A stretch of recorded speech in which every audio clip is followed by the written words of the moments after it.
Okay, we're going to play a little game to begin with. If you're on Zoom, you can maybe just write in the chat box. If you are here, you're just going to speak it out. I want you to imagine a cardboard box, right? A cardboard box, whatever size you are able to imagine, small, big.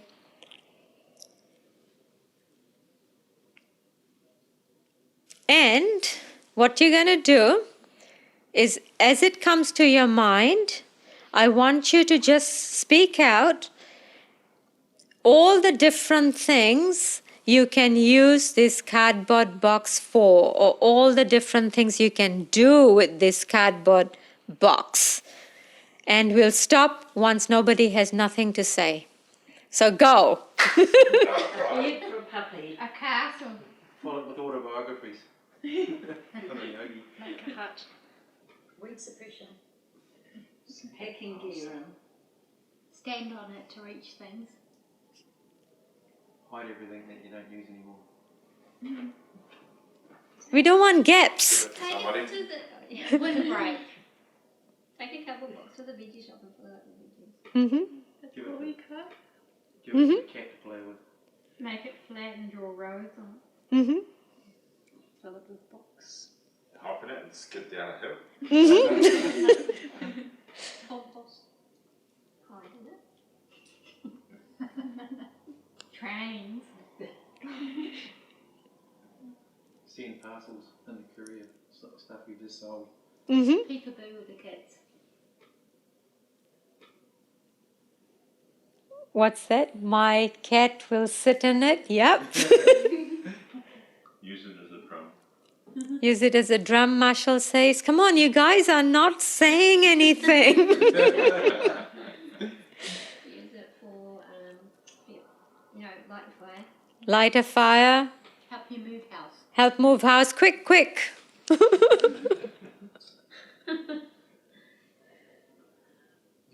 Okay. Take books to retreat. Mhm. Take books, yep. I can't see anything on the chat either. What's the winning? Send a What's the parcel. winning one? Okay. I think we failed. We haven't yet succeeded. Well done, Ethan. So we're still doing money magnetism. We are up to chapter number 3 out of 14. So we've got several weeks to go.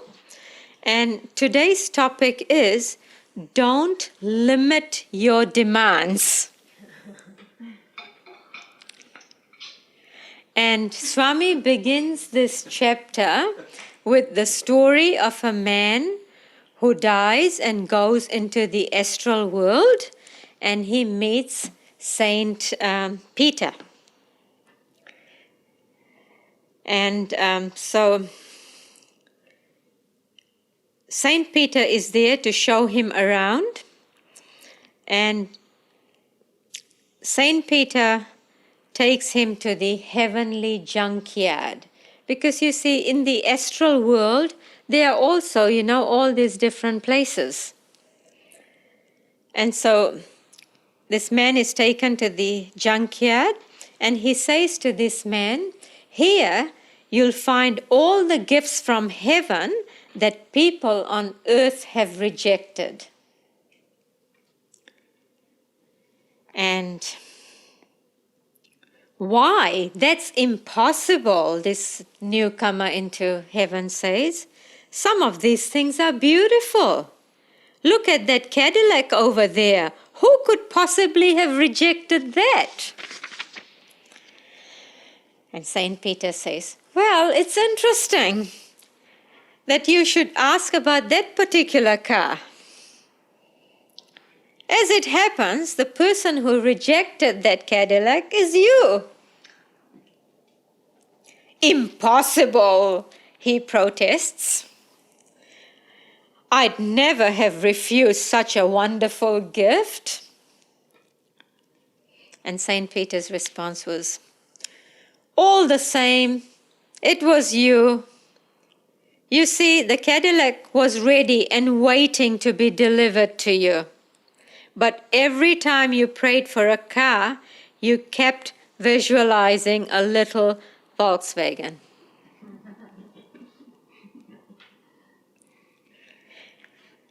And then Swami goes on to explain that in the modern methods of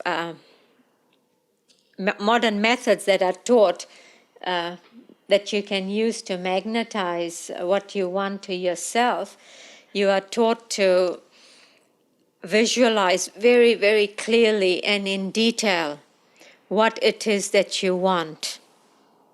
So, for example, if you want a car, you would then visualize in detail what color car you want, what model you want, and, you know, all those sort of details. But what Swami is saying is, what we don't know, we can't imagine. And maybe God wants to give us more than what we can imagine. So if we become too specific in our demands to God, then what we are doing is we are limiting ourselves. So he suggests, don't limit yourself by making your demands too specific, as in get the direction right. So he says that, for example, if you want a car, and Swami said that he himself has used this method, and so he says that, say if you want, this is what he writes, had I wanted a car, what I would have done, and then he says, what I have done is visualize clearly the service the car would give you, rather than the specific vehicle itself. See, often I hear people say that, oh, I wish I would win lotto, I wish I would win lotto. But instead of, you know, visualizing that you're winning lotto, visualize what is it that you would do with the money that comes from winning lotto.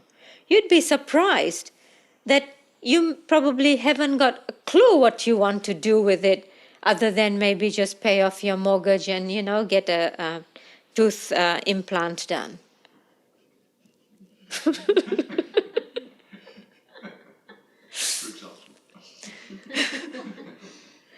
And so don't make your demands very specific.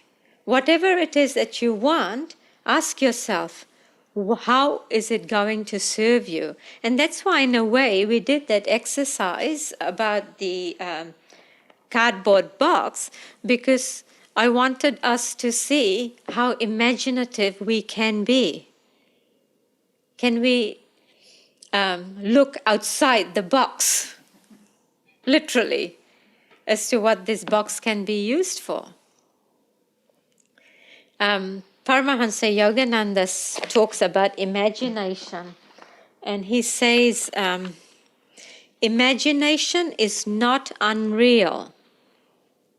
It is the borderland of what is yet to be real. Everything you imagine can be created by a will that is guided by wisdom.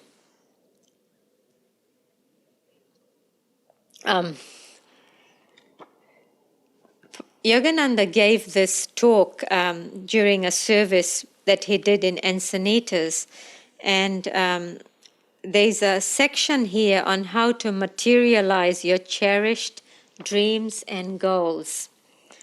And, you know, I started underlining stuff that I thought I wanted to share with you until I realized that I was underlining just about every line. It's amazing when you kind of really pay attention. It's like every word and every sentence here that comes from the great masters has got power in it. They don't use redundant and superfluous words like we do. Or at least I can speak for myself. I know that I do.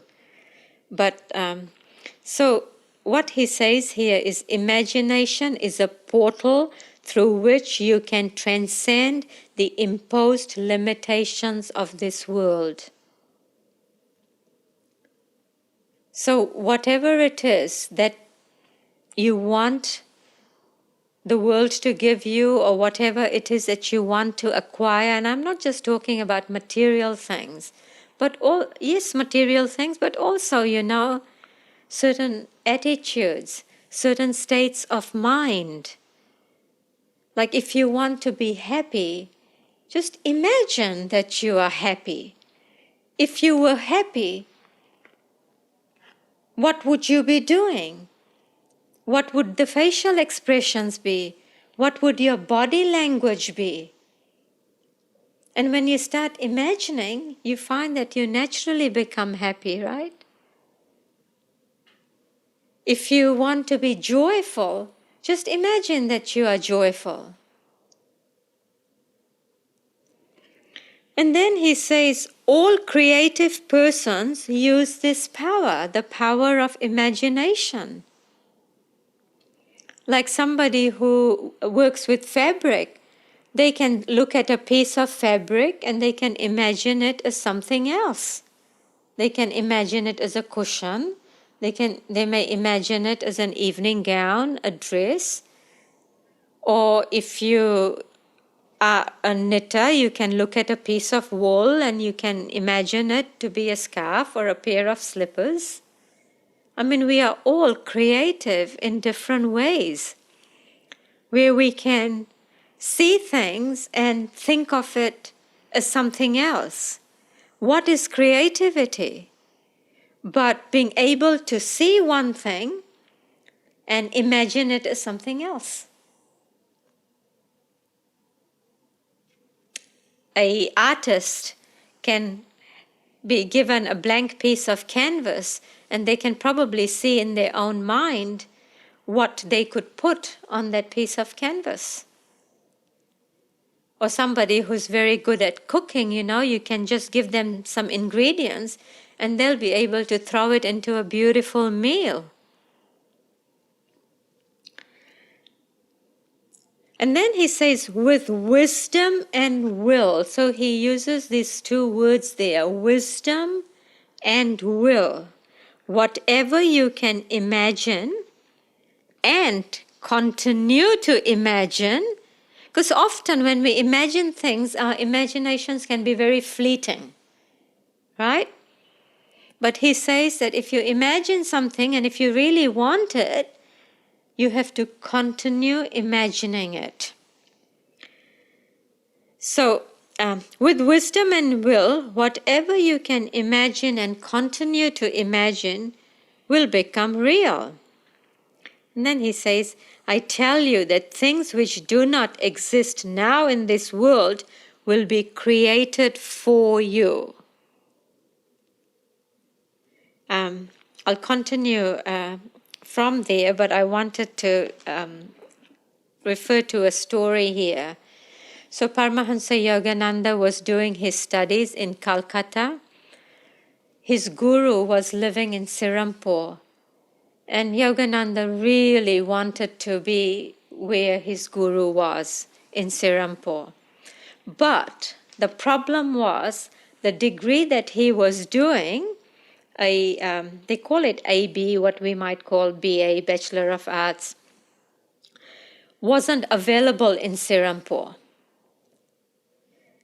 So one day, Sri Yukteswar says to Paramahansa Yogananda, because Yogananda has, expressed his desire to Sri Yukteswar to spend more time with him.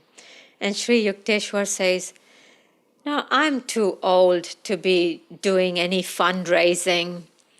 I might as well get somebody else to do that work of fundraising to bring that course in the city of Sirampur. And then 2 months later, there was this Professor Howells of Sirampur College. He got funding to set up the whole BA degree. And Master says to Sri Yukteswar that Professor Howells would never know the role that you played in bringing this course into this city. As in, the professor probably thought that he did it all by himself, right? But it was really Sri Yukteswar who put the idea in the mind of this professor, and he didn't put the idea by telling him or anything. It was just telepathically. And Paramahansa Yogananda was one of the first persons to enroll in that degree. So as in, even things that do not exist now, through our imagination, it can come into reality.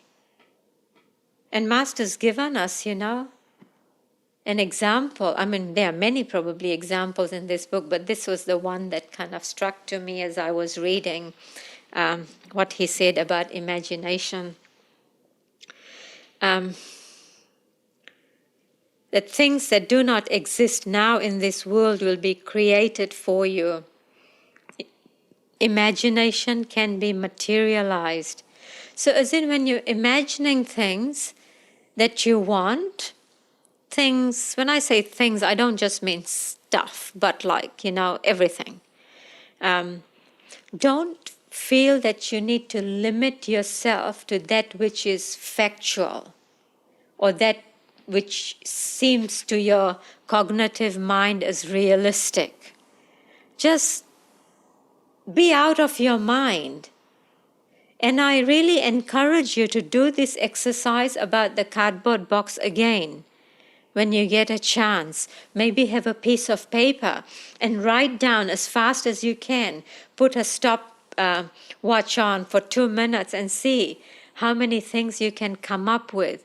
Because what you are doing is you are practicing imagination outside what you usually would do with a cardboard box, but with anything else as well. You don't want to limit yourself. So if you're looking for another job, don't limit yourself to what you think your skills are, because a lot of skills are transferable. Veda did fashion design, and today she went to Taupo to take on the job of a lead cook at Tauhara Center. And so don't limit yourself thinking, oh, this is all I can do. Once upon a time, I used to work as an accountant, and I saw an ad that were looking for people to work in a retreat center, and the ad was very, very non-specific. And I looked at the ad and I thought, gee, I could do that. And at the time, I was thinking, I know how to meditate. I can teach meditation. I know how to do yoga. I can teach yoga at that retreat center. And, and I applied for the job and I got it.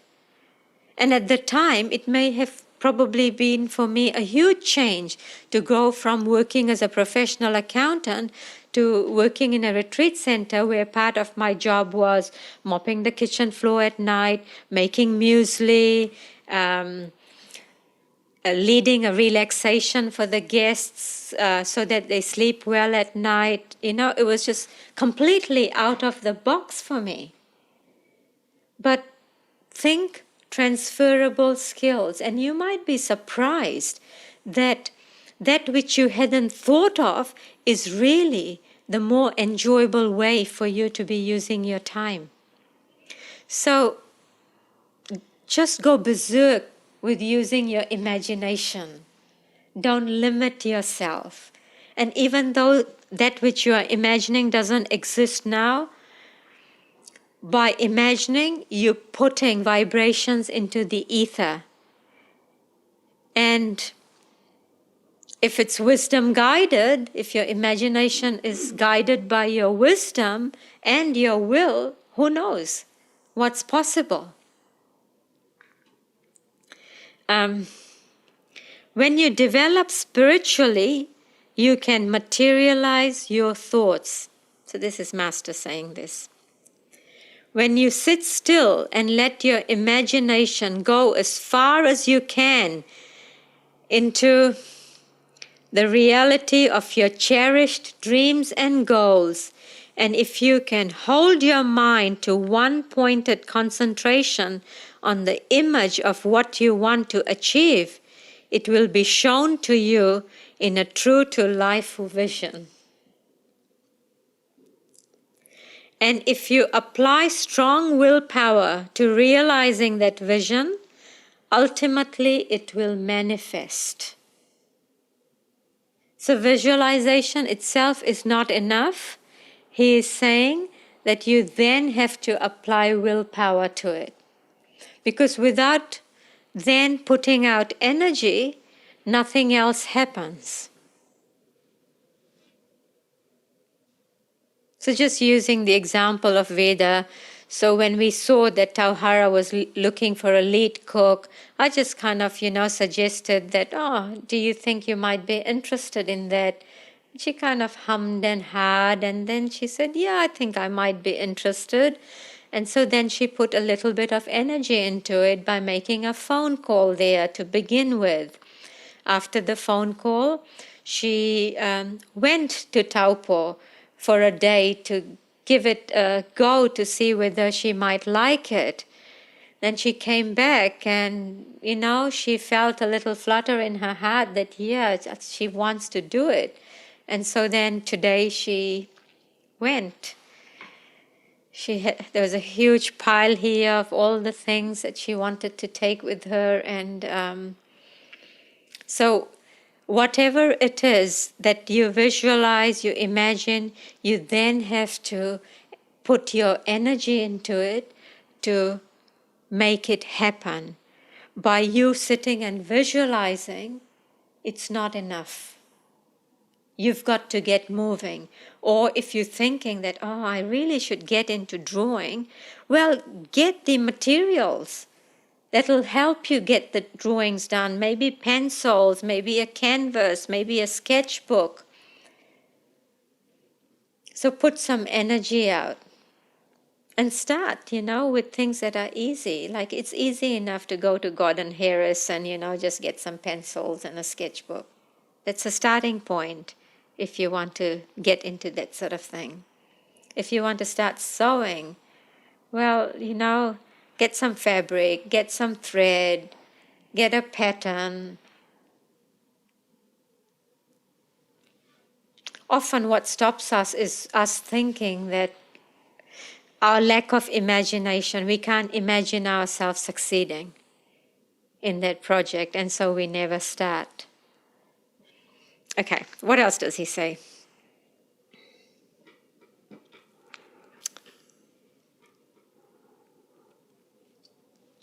If you apply strong willpower to realizing that vision, ultimately it will manifest.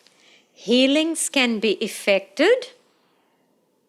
So through visualization, healings can be effected. Success attained. Disasters in your environment lessened or avoided. So just imagine the whole earth filled with light. Imagine the people in this world living in peace and harmony. Imagine the people getting along with each other, loving each other, joyful, food abundant, rain where it's needed, sunshine where it's needed. Through the power of our visualization, Master says, disasters in your environment lessened or avoided. As in, we have that power to bring about this change in this world. So don't continue to visualize food shortages. Yes, prepare for it, but visualize abundance. I'm not saying it, Master's telling us that.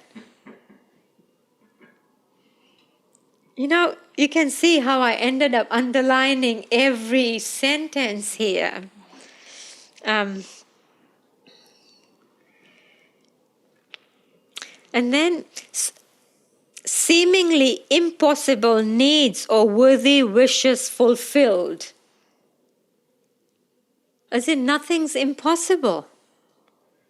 That's what he's telling us. He says, seemingly impossible needs or worthy wishes are fulfilled. Your mind united with your soul is such a powerful dynamo of spiritual existence, and yet you don't utilize that power. Can you imagine Master just saying these things? With force. Yeah, how would he say it? And yet you don't utilize that power. Strutting up and down. And he says, why shouldn't you? By increasing the intensity of your concentration and calmness. So he's not talking about restless energy. He's talking about calmness. You know how when we have a new project, sometimes we can get super excited, but that's not what he's talking about. So with concentration and calmness, you can consciously realize your connection with the unlimited realm of the astral world. See, last week we talked about find security within yourself first, as in we are children of God. In God's world there is abundance, and if we are His children, we have full right to His abundance.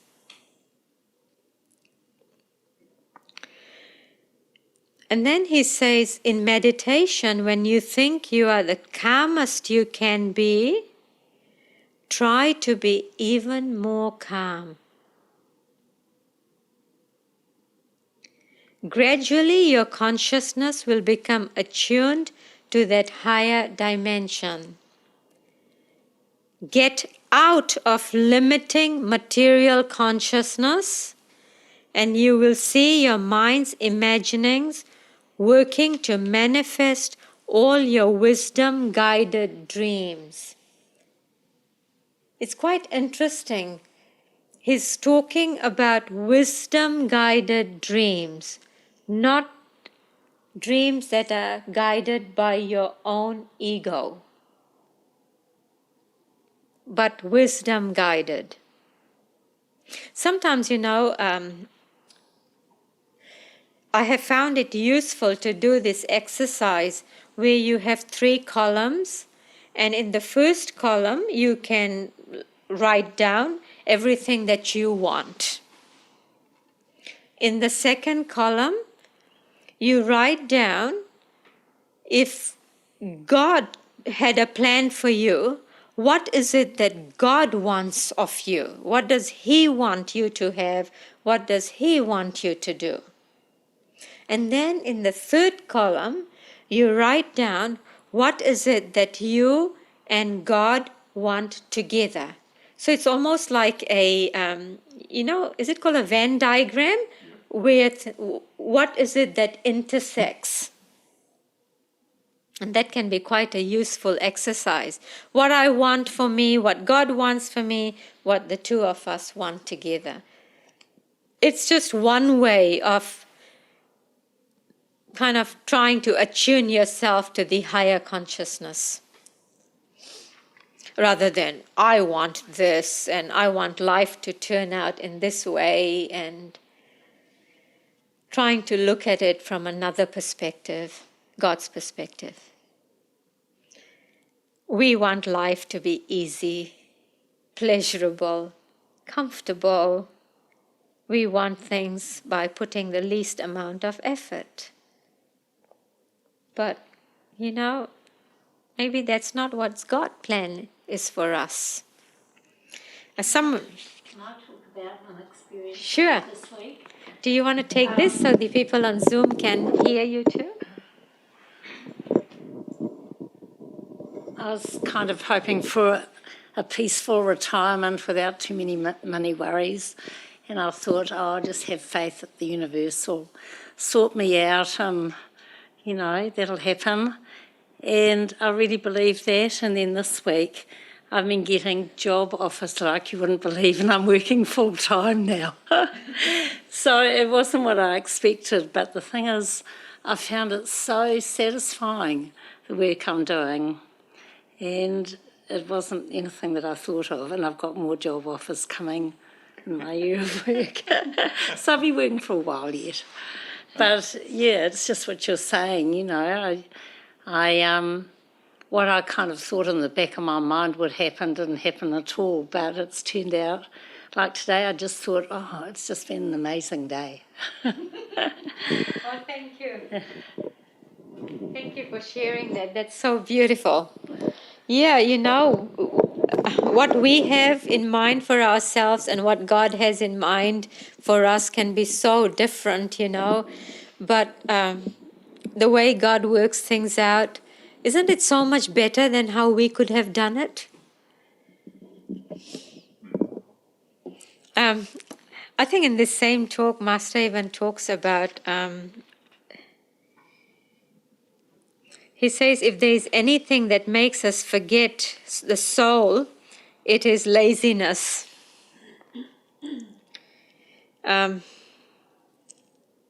If from the very start of your life you always want things easy, then you are done for. The spiritual man who is working hard is the happy man. Like what Gay said, that even though you are busy, you are very happy. And then I wonder how he would have said this. So after he says the spiritual man who is working hard is the happy man, and how well he sleeps. His life is balanced. Master then says, I like the American people because they are actively industrious. Activity is wonderful if you do not let it make you nervous. It is spiritually fulfilling to act with calmness, with your mind always centered on God. One of the things I liked that he has said here is, if you are calm and happy, you are living in the astral world.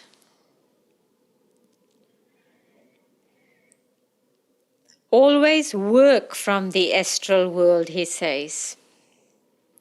And as soon as the physical world starts to eat at your peace of mind, get away and retire into inner silence. As in, while living in this world, we can still live in the astral world. When you are calm and happy, you are in the astral world. Isn't that quite simple? So just remember that. He says, if you are feeling nervous, then you are in the physical world. Retire into that inner silence. Put your phone away. Move away from all the worldly distractions. Just become silent, become quiet. Commune inwardly.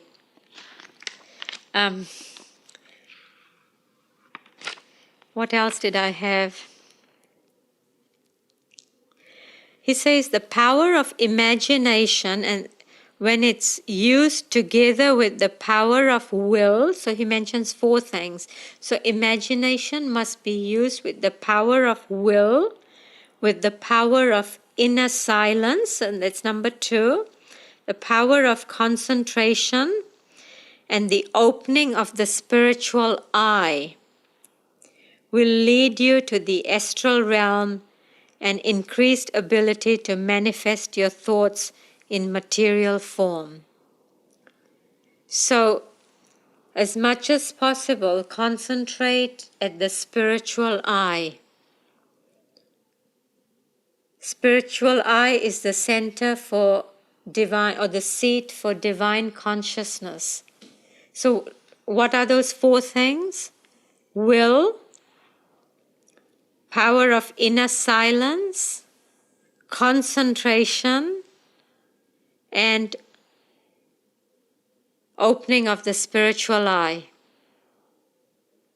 So when imagination is combined with these 4 things, you have the ability then to manifest whatever it is that you want in this world. Sounds quite simple, right? I mean, how many times we imagine things and then, we don't put any focus into it. And then that imagination just becomes like a fleeting thought and it just disappears if we don't act on it.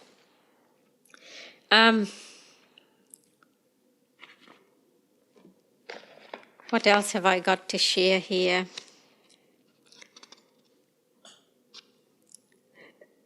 So when we mentioned about when you're imagining things, don't imagine fixed things, because as we have discussed in the previous 2 weeks, money is a flow. It's a flow of energy. And the flow of energy, and then to visualize something that's quite rigid, the two don't go together, do they? If money is a flow, the way in which it is used must also be a feeling of flow, rather than something that is fixed.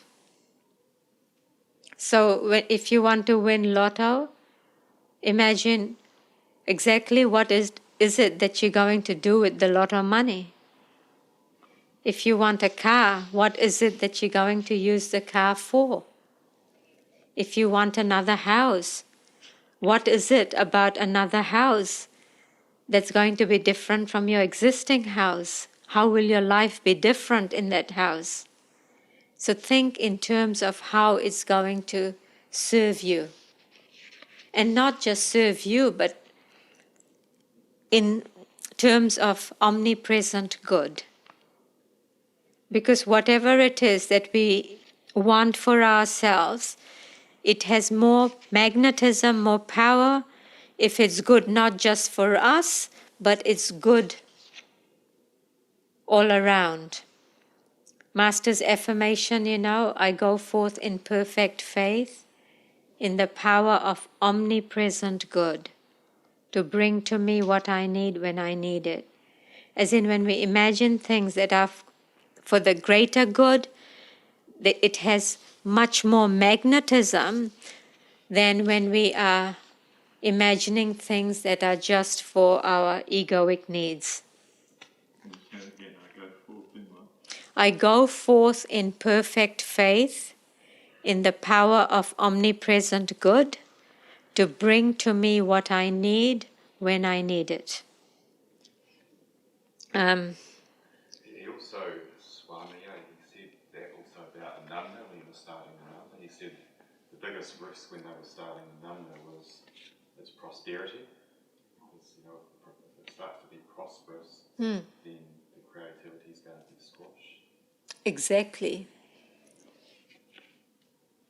Sometimes, when there is too much maybe wealth sitting there, then people are less likely to want to put out energy to sort of make anything happen. You start resting on your laurels. But if you haven't quite got that wealth, you will be actually active, putting out energy to make things happen. And so in some ways, it's actually, in the case of Ananda, it worked to their advantage not having any financial backing. Whatever they did, they always had to earn the money for it. Swami worked really, really hard. Every night he would be giving a class in a different city. And then weekends he would be leading retreats at the meditation center. But if the money is there, then the drive to work hard is also not there. And it's because he had to kind of earn the money that he was teaching in so many different places, that Master's teachings was able to be shared with so many people. If he had the money, then he would have just, stayed at the meditation retreat and I don't really have to put out much effort. So not having money can sometimes be a real blessing because it encourages us to, or forces us in some ways, to put out energy. And putting out energy is never a bad thing.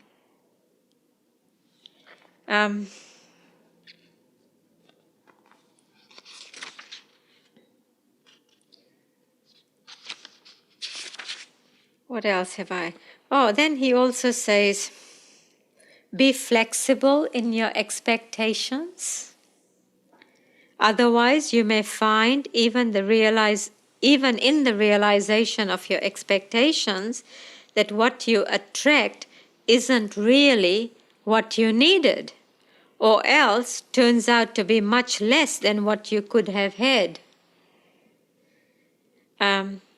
Be directional in your expectations. Don't think of fixed goals, but think in terms of directional development, which is quite different from what they use in sort of the material world. They tell you to make SMART goals. SMART meaning specific, measurable, achievable, realistic, and T stands for time-bound. Whereas what we are using here is spiritual principles. We don't want to be smart, we want to use the principles of flow. So don't limit your demands. Be directional. Have positive expectations. Be wild in your imaginations. And then to your imaginations, add your willpower, add your concentration, add the calmness, and see what happens. So, the one more thing I wanted to share was Master gave a technique for getting better at visualization. If I can find it again. So this is what he says: to develop mental imaging, I used to sit in a room and concentrate on visualizing everything in another unseen room until my immediate surroundings disappeared and I was seeing in exact detail everything in the other room. So that's as a way to practice imagining. So for example, you are sitting here, you can imagine what your lounge looks like at home, or what your bedroom looks like at home, and just see everything in detail. It helps with the power of imagining. And you'll see, I was sitting outside today and I was practicing. I was trying to do this. And it takes quite a bit of concentration, to just sit and imagine another room and exactly what it looks like and everything that's in it. Give it a go. What's that? I looked across, I thought, she's not on the phone, she's staring forward. What is she doing? She's not doing her yoga techniques. What is it? It's not meditation. Yeah, so that's what he says. And so until the immediate surroundings disappeared and I was seeing in exact detail everything in the other room. By practice, develop proficiency in visualization, concentrating the mind's eye on what you wish to achieve. And then he also says, and devisualize And then in brackets he says, banishing any images that distract from what you are concentrating on. So he says both visualize and de-visualize. He actually used to invent words, You visualize them. Yeah. Imagination is not unreal. It is the borderland of what is yet to be real. And that's why even in our meditation techniques, we use imagination. We use imagination, like even today when I said imagine light, you're using imagination. And it's not unreal because the divine light is always around us. These rays of light are always filling us with light.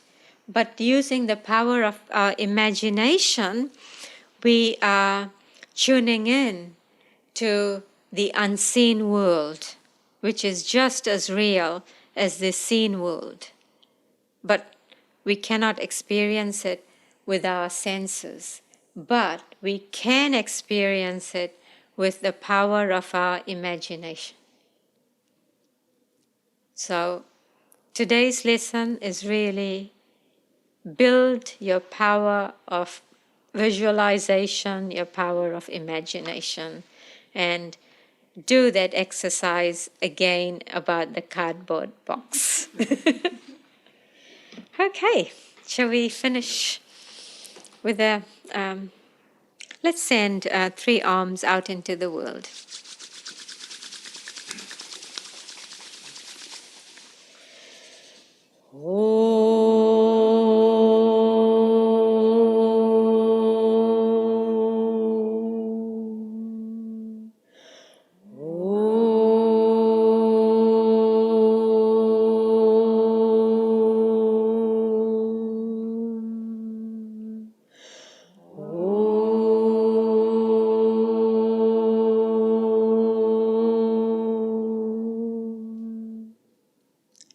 May thy love shine forever on the sanctuary of our devotion, and may we be able to awaken thy love in all hearts. Peace. Amen.